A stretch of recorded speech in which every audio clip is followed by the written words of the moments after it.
Hola a todos, mi nombre es Luis Armando Jiménez Escamilla y vamos a darle continuación al módulo de Historia de México con los eventos posteriores a la Guerra de Reforma y el inicio de la nueva intervención francesa en México, el Segundo Imperio Mexicano.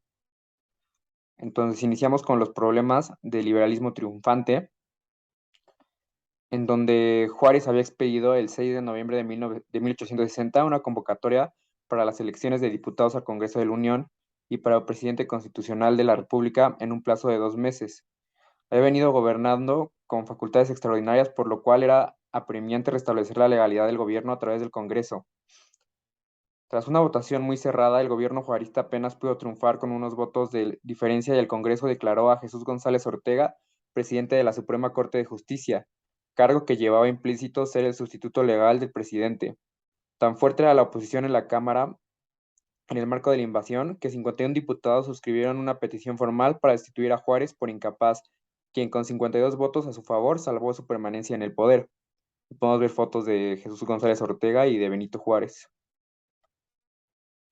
Después, los conservadores buscaban un emperador europeo. Durante 1860 a 1861, una comisión encabezada por José María Gutiérrez Estrada, José Manuel Hidalgo y Esnaorizar y Juan Nepomuceno Almonte persuadió al gobierno de Napoleón III de apoyar una nueva intervención en México que llevara a implantar una monarquía. Una vez que se contó con su apoyo, se decidió que el candidato ideal era Maximiliano de Habsburgo, de Austria, quien después de renunciar a sus derechos al trono de Austria aceptó el ofrecimiento. La Convención de Londres. Los gobernantes europeos, Victoria I de Inglaterra, que iniciaba el imperialismo inglés, Napoleón III, emperador de Francia, y la hija de Fernando VIII, Isabel II, reina de España, buscaban expandir su presencia en el mundo. Realizaron una convención en Londres en octubre de 1861, a la que no acudieron representantes norteamericanos, ya que habían entrado en la Guerra de Secesión, que duraría hasta 1865. Se acordó no intervenir en los asuntos internos de México, pero sí asegurar el pago de sus adeudos, por lo que enviaron a un ejército tripartito de intervención, aprovechando que los norteamericanos no podían invocar la doctrina Monroe por la guerra civil que estaba llevando a cabo en Estados Unidos durante esta época. Las tropas españoles arribaron en diciembre al puerto de Veracruz y para enero de 1862 se embarcaron en nuestro territorio ejércitos de las tres potencias. Al menos Francia arribó con planes imperialistas promovidos por mexicanos, quienes ante su virtual fracaso ante los liberales buscaban en Europa mantener sus privilegios con la imposición de un gobierno que fuera conservador, apoyado por alguna potencia europea.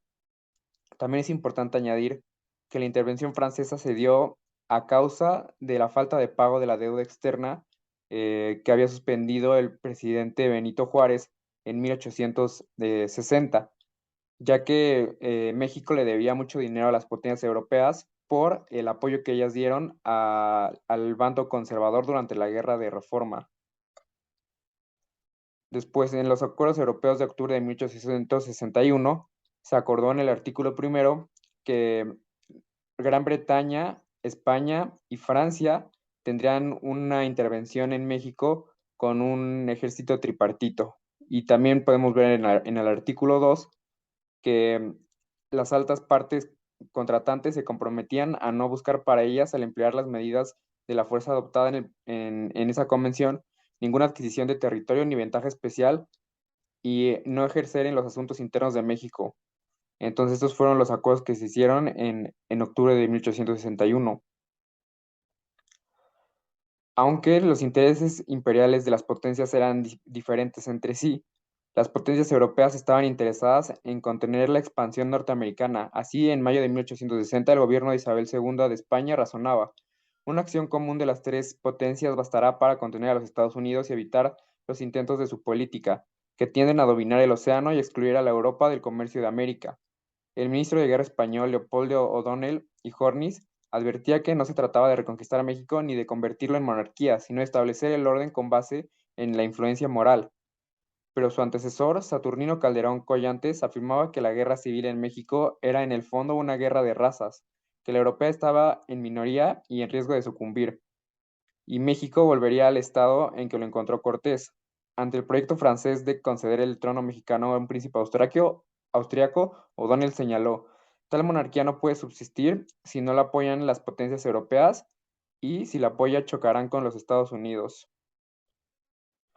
También por parte de los españoles, ellos no simpatizaban con el proyecto francés de entregar a México a un príncipe austriaco, que se comprueba en la carta en la carta del 19 de enero de 1862 del general Joan Prim y Prats, jefe de las tropas intervencionistas españolas, al primer ministro español, que cito: "Tendré siempre presente las instrucciones verbales y reservadas de B.E. y más bien que pasar por la vergüenza de que una nación en que ejercimos dominio durante 3 siglos, que nos debe su existencia, en que se habla nuestro idioma, venga a ser regida por un príncipe extranjero. Trabajaré porque conserven los mexicanos sus instituciones republicanas". España pensaba en intervenir en los asuntos nacionales, pero únicamente con una monarquía mexicana con base en un príncipe que le fuera afecto al gobierno español. Aquí es cuando se empiezan a dividir los invasores, ya que escribe Napoleón III en julio de 1862 al mariscal Forey, jefe de las fuerzas intervencionistas. La Francia tiene un interés en que los Estados Unidos sean una república próspera y poderosa, mas no en que se apoderen de todo el Golfo de México, que dominen las Antillas y la América del Sur y sean solo dispensadores de los productos del Nuevo Mundo. La divergencia entre franceses, españoles e ingleses aumentó a medida de que se fue concretando el proyecto de establecer una monarquía y darle a Maximiliano de Habsburgo. El rompimiento de la Convención de Londres no obedeció a la protección dispensada al monárquico mexicano Juan Nepomuceno Almonte, sino al hecho de que para Francia la expedición debía acabar con el gobierno de Juárez, en tanto que los enviados español y británico entraron en tratos y firmaron los preliminares de la Soledad, y lejos de ocupar inmediatamente la capital mexicana como los norteamericanos en 1848, permaneciendo con las tropas en los puertos. Los acuerdos con España e Inglaterra. El presidente Juárez se esforzó por llevar a cabo un arreglo de corte diplomático luego del ultimátum de la alianza tripartita generado por la suspensión de pagos de la deuda exterior. El ministro de Relaciones Exteriores, Manuel Doblado, inició un intercambio de notas con los gobiernos demandantes. Ante la situación, el Congreso facultó al gobierno para tomar todas las providencias con el fin de salvar la independencia, defender la integridad del territorio, así como la forma de gobierno prescrita en la Constitución y las leyes de reforma. Se logró un acuerdo el 19 de febrero de 1862 con el representante español conocido como los Preliminares de la Soledad. El documento fue avalado por los británicos, pero no así por los franceses. El 9 de abril de 1862, las potencias suspendieron las negociaciones de la Convención de Londres, por lo que las tropas españolas e inglesas se retiraron del país. Posteriormente a esto, Francia inicia la ocupación del país. Las tropas francesas se negaron a abandonar nuestra nación, no obstante, el retorno a Europa del cuerpo expedicionario inglés y español. Para ello, el emperador francés se valió de la complicidad de los conservadores mexicanos, quienes establecieron el 20 de abril de 1862 un gobierno encabezado por Juan Nepomuceno Almonte, quien solicitó apoyo a Francia. Almonte había llegado a México al amparo de las fuerzas francesas y tomó el mando del gobierno que defendía la intervención, para lo cual organizó un gabinete con miembros del Partido Conservador, al tiempo que el ejército francés emprendía la marcha con el fin de apoderarse de la capital. Después ya llegamos a la batalla de Puebla el 5 de mayo de 1862. El general Charles Ferdinand Latrobe, conde de Lorenzes, comandante de las tropas francesas que avanzaban desde Orizaba hacia México, se sentía seguro de derrotar fácilmente al ejército mexicano y dominar el país. Contaba con unos 6,000 soldados, considerados los mejores del mundo. En vísperas de la batalla de Puebla escribió al ministro de Guerra de Francia: "Tenemos sobre los mexicanos tal superioridad de raza, organización, disciplina, moralidad y elevación de sentimientos, que os ruego digáis al emperador que a partir de este momento y a la cabeza de 6,000 soldados, soy el amo de México". Tras la derrota de sus soldados, Napoleón III ordenó que se incrementara el efectivo del cuerpo expedicionario hasta superar los 23,000 hombres. El mariscal Elias Forey, quien sustituyó a Lawrence, puso sitio a Puebla el 16 de marzo de 1863. A pesar de la heroica resistencia de los mexicanos encabezados por el general González Ortega, la ciudad cayó tras 62 días de asedio. También en la batalla de Puebla del 5 de mayo de 1862, podemos ver este telegrama de Ignacio Zaragoza, recibido en México a las 5:49 de la tarde. Exclamó: "Señor Ministro de Guerra, las armas del Supremo Gobierno se han cubierto de gloria. El enemigo ha hecho esfuerzos supremos por apoderarse del Cerro de Guadalupe, que atacó por el oriente de derecha a izquierda durante 3 horas. Fue rechazado 3 veces en completa dispersión y en estos momentos se está formando en batalla fuerte de 4.000 hombres y pico frente al cerro, la fuerza de Tiro. No lo bato como desearía porque el gobierno sabe, no tengo para ello fuerza bastante. Calculo la pérdida del enemigo que llegó hasta los fosos de Guadalupe en su ataque, en 600 y 700 muertos y heridos. 400 habremos tenido nosotros. Sírvase usted dar cuenta de este parte al ciudadano presidente Ignacio Zaragoza. Los franceses se batieron como bravos. Puebla, 5 de mayo de 1862. También cabe resaltar que en la misma batalla de Puebla peleó también el general Porfirio Díaz, que en su momento todavía no era general. Los franceses ocupan el país. El 31 de mayo de 1863, ante la inminencia de la llegada de las tropas francesas, Juárez y su gabinete abandonaron la capital. Ese mismo día, el Congreso le dio al presidente un nuevo voto de confianza, cerró sus sesiones y se disolvió. Sin embargo, varios diputados, entre ellos el presidente en turno de la Cámara, Sebastián Lerdo de Tejada, decidieron acompañar al presidente en su peregrinación hacia el norte. En primera instancia, Juárez y su gabinete y la Diputación Permanente se dirigieron a San Luis Potosí, donde establecieron los poderes de la nación. Después, el gobierno de la República itinerante iniciaría su largo andar por diversas partes del país hasta el Paso del Norte, Ciudad Juárez, manteniéndose, a pesar de mil vicisitudes, como el máximo órgano de representación mexicano durante todo el tiempo que duraría la intervención francesa y el imperio de Maximiliano. La Guerra de Liberación Nacional. La inesperada derrota de las fuerzas de Napoleón III en Puebla retardó durante todo un año el avance colonialista en México, ya que la plaza no se rindió hasta el 17 de mayo de 1863. Los franceses desembarcaron refuerzos calculados en 30.000 hombres que enfrentaron a las tropas mexicanas dirigidas entonces por Jesús González Ortega, pues Zaragoza ya había muerto. Los franceses entraron a Puebla el 19 de mayo, en medio de la alegría de los conservadores, y en junio tomaron la Ciudad de México, mientras el presidente Juárez se retiraba con el gobierno legítimo a San Luis Potosí. La Junta de Regencia del Imperio Mexicano. Al capturar la Ciudad de México, Forey trató de dar a la invasión un tinte de legalidad y estableció una Junta Superior de Gobierno conformándose el Ejecutivo con José Mariano Salas, el obispo de Tulancingo, don Juan B. de Ormachea, en sustitución del Pelayo Antonio de la Bastida y Dávalos, obispo de Puebla, que se encontraba ausente, y Juan Nepomuceno Almonte, hijo de José María Morelos, quienes solicitaron a Maximiliano de Habsburgo aceptara la corona del Imperio Mexicano. El príncipe, al aceptar el cargo, nombró a Almonte lugarteniente del imperio y a su llegada a México lo nombró mariscal de palacio.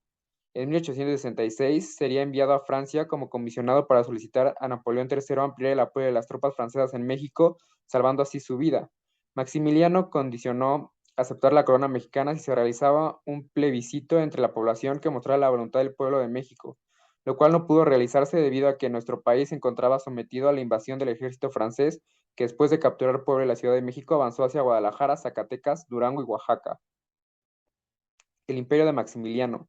Maximiliano era hermano de Francisco Fernando, el emperador de Austria, y se casó con Carlota, hija del rey Leopoldo de Bélgica.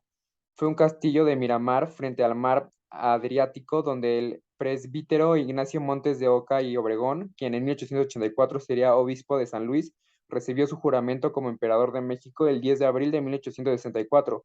Tuvo que renunciar a sus derechos a la corona de Austria y firmó los tratados de Miramar con Napoleón III, en los cuales éste se comprometía a mantener las tropas francesas en territorio mexicano durante 6 años. México pagaría por concepto de gastos de guerra 70 millones y además un préstamo de más de 76 millones con un rédito anual del 3%. Los gastos del ejército también correrían por cuenta de México. Además, el imperio debería aplicar una política liberal. El emperador y su esposa llegaron finalmente a la Ciudad de México el 12 de junio de 1864. El imperio mexicano. Durante el imperio de Maximiliano no se habló nunca de arrebatar los bienes nacionalizados del clero a sus nuevos dueños. Una de las primeras disposiciones del emperador fue conceder la total libertad de prensa para que todos fueran libres de emitir opiniones. Posteriormente, el gobierno imperial dispuso que los curas debían aplicar los sacramentos sin exigir remuneración. Se indicó que las rentas que se percibían por la nacionalización de los bienes eclesiásticos serían entregados al gobierno. Habría un control civil sobre los matrimonios, nacimientos y defunciones, así como sobre los cementerios. En suma, se ratificaron las leyes reformistas que se habían dado ya en nuestro país con el gobierno liberal. El tenor de las disposiciones emitidas por el gobierno imperial no gustó a los conservadores y mucho menos a la Iglesia, que inmediato presionó al emperador para que eliminara todas las leyes reformistas. En plena guerra de intervención, el presidente Juárez adoptó dos importantes medidas. El 16 de agosto de 1863 dispuso la confiscación de todos los bienes de los traidores a la patria, y el 8 de noviembre de 1865 prolongó su periodo presidencial y las facultades extraordinarias concedidas por el Congreso para evitar la división en el campo patriota. Decreto al que se opusieron el ministro liberal Guillermo Prieto y el general González Ortega, que exigían el cambio en la primera magistratura de la República. El gobierno de la República, sin dinero y con pocas armas, vigilaría de un lugar a otro hasta instalarse en el Paso del Norte, hoy Ciudad Juárez, desde donde mantendrían una larga lucha contra la intervención extranjera, comandada a partir de 1864 por Akil Bassein, mediante la conformación de ejércitos nacionales que comandaban Mariano Escobedo, Ramón Corona y Porfirio Díaz, quienes mantuvieron una resistencia heroica y tenaz. La invasión colonialista se complica. El general Mariano Escobedo expulsó a los invasores de casi todo el norte. El general Ramón Corona lo haría en el occidente y el general Porfirio Díaz haría lo mismo en el sur desde el verano de 1866. Al incontenible avance de las fuerzas nacionales se sumó la compleja situación de la política internacional con el debilitamiento del gobierno de Napoleón III, debido a los enormes gastos que provocaba la aventura mexicana y por la creciente amenaza que significaba para Francia la unificación alemana dirigida por el canciller de Alemania Otto von Bismarck, lo que anunciaba una guerra entre los franceses y los prusianos y obligaba a los primeros a concentrar todas sus fuerzas en Europa. Además, la Guerra de México incrementaba la impopularidad del Imperio francés y tanto la prensa como la intelectualidad encabezada por Víctor Hugo la condenaban públicamente. Desde 1865 se incrementó la presión diplomática de Estados Unidos, una vez terminada su guerra de secesión que había mantenido a este país al margen de estos asuntos, pues el gobierno norteamericano veía con preocupación la presencia militar francesa en América. Por todas estas razones, el 10 de enero de 1867, Napoleón III se vio obligado a ordenar la retirada inmediata de todas sus fuerzas de México. La invasión colonialista se sigue complicando. Los pocos partidarios que le quedaban a Maximiliano luego de la evacuación francesa quedaron finalmente aislados en la capital, Querétaro y Veracruz. Porfirio Díaz avanzó desde Oaxaca y tomó Puebla. En el perímetro urbano de la Ciudad de México sitió a Leandro Márquez y al liberal traidor Santiago Vidarrí, jefes al servicio del imperio. Ramón Corona y Mariano Escobedo sitiaron a Maximiliano en Querétaro, en donde se había refugiado con los generales Miguel Miramón y Tomás Mejía. El emperador se rindió en junio de 1867 y fue fusilado junto a sus generales mexicanos. Desde entonces nadie ha vuelto a proponer un gobierno monárquico para México. El 15 de julio de 1867, el gobierno de la República se restauró en la Ciudad de México y en el mes de agosto se lanzó la convocatoria de elecciones para su renovación y la designación del Ejecutivo, los diputados y de los miembros de la Suprema Corte de Justicia. Con la experiencia de las guerras anteriores se incorporaron algunas reformas legales por el presidente Juárez, tendientes a limitar el poder del legislativo, fortalecer al ejecutivo y proveer los mecanismos para renovar la primera magistratura del país. Juárez volvió a obtener el voto popular en las elecciones, había gobernado ininterrumpidamente desde 1857 y pese al triunfo electoral, sus reformas propuestas en la convocatoria electoral no gozaban de la aprobación general de diputados, postergándose la integración del Senado hasta 1874. El gobierno de Juárez fue aceptado en el ámbito nacional. Su relación con el Congreso no fue buena y la situación entre dos poderes se deterioró cada día más.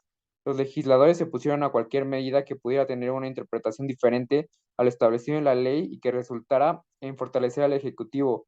Por su parte, el presidente se acogió a lo que consideró era la voluntad libremente manifestada de la mayoría del pueblo en las elecciones, es decir, a la soberanía nacional por el voto popular emitido para justificar su proceder. Hasta este punto termina la intervención francesa, la segunda intervención francesa en México y el segundo imperio mexicano. Posteriormente seguiremos viendo con temas siguientes a esta guerra, las cuales serían la posterior renovación de la República con los presidentes Lerdo de Tejada. Espero que este video les siga sirviendo, que sigan viendo los videos del área digital de alcance y muchas gracias.